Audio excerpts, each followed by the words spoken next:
అంతన్నారు దళిత బంధు ఇప్పిస్తామని చెప్పారు. అవిగో డబుల్ బెడ్రూమ్ ఇళ్లంటూ ఆకాశంలో మేడలు కట్టించేశారు. అడ్డగోలుగా వసూలు చేసేశారు. ఇప్పుడు ప్రభుత్వం మారిపోవడంతో అలాంటి దళార్ల నోట్లో మట్టి పడిందట. తీసుకున్న డబ్బులు తిరిగి ఇచ్చేమంటూ బాధితులు తిరగబడ్డంతో ఊళ్లు వదిలి పారిపోతున్నారట. ఎక్కడుందా పరిస్థితి? ఏంటా స్టోరీ?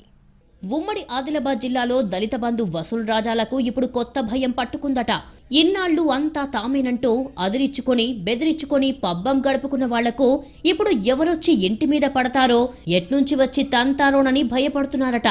ముఖ్యంగా ఆదిలాబాద్, బోధ్ అసెంబ్లీ సెగ్మెంట్స్ లో సిట్టింగ్ ఎమ్మెల్యేలు ఓడిపోవడంతో దళిత బంధు కోసం ఇన్నాళ్లు వేచి చూసిన బాధితులంతా డబ్బులు వసూలు చేసిన లీడర్స్ వెంట పడుతున్నట్టు తెలిసిందే.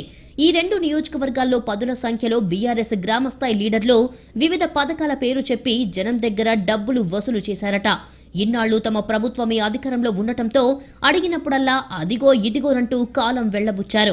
ఇప్పుడు సర్కార్ మారిపోవడంతో అలాంటి నేతల గొంతులో పచ్చి వెలక్కాయ పడ్డట్టయిందంటున్నారు.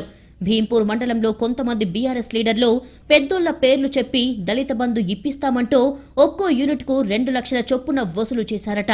అయితే ఇప్పుడు అవి వచ్చే పరిస్థితి లేదన్న నిర్ధారణతో డబ్బిచ్చిన వాళ్లంతా సదరు చోటా లీడర్స్ ఇళ్లకు క్యూ కడుతున్నారట. ఇటీవల ఓ సర్పంచ్ ని ఇలాగే దాదాపు కొట్టినంత పనిచేశారు బాధితులు. అలాగే ఓ మాజీ ఎమ్మెల్యేకు అత్యంత సన్నిహితుడిగా ఉండే లీడర్ దళిత బంధు పేరు చెప్పి భారీగా వసూలు చేసినట్టు ప్రచారం ఉంది. డబ్బు తిరిగి ఇవ్వమన్న ఒత్తిళ్లు పెరిగిపోవడంతో కొందరు గ్రామ, మండల స్థాయి బీఆర్ఎస్ లీడర్స్ ఊరు వదిలి వెళ్తున్నట్టు తెలిసింది. బాధితులంతా రోజూ వచ్చి నిలదీస్తుండటంతో కొందరు నాయకులు తమకు గాడ్ ఫాదర్ గా చెప్పుకునే మాజీ ఎమ్మెల్యే దగ్గరికి పరుగులు పెట్టి మొరపెట్టుకుంటున్నట్టు తెలిసిందే. ఎందుకంటే అడ్డంగా వసూలు చేసిన డబ్బును వాళ్లు అడ్డదిడ్డంగా వాడేసుకున్నారట. ఇప్పుడు తిరిగి ఇచ్చే పరిస్థితి లేక అలాగని బాధితులు ఊళ్లల్లో ఉండనివ్వక కుడితిలో పడ్డ ఎలుకల్లా తయారైందట వాళ్ల పరిస్థితి.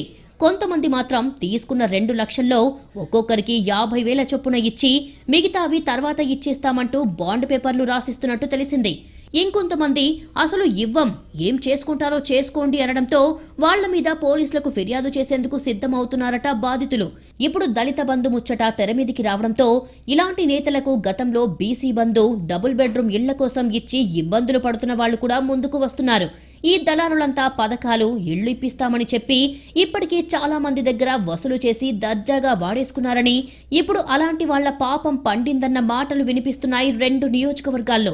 కొందరు భూములు, కార్లు కొనేశారట. ఇప్పుడు మ్యాటర్ తిరగబడడంతో వాటిని అమ్మేసైనా తిరిగి చెల్లిస్తామని నమ్మబలుకుతున్నట్టు తెలిసింది.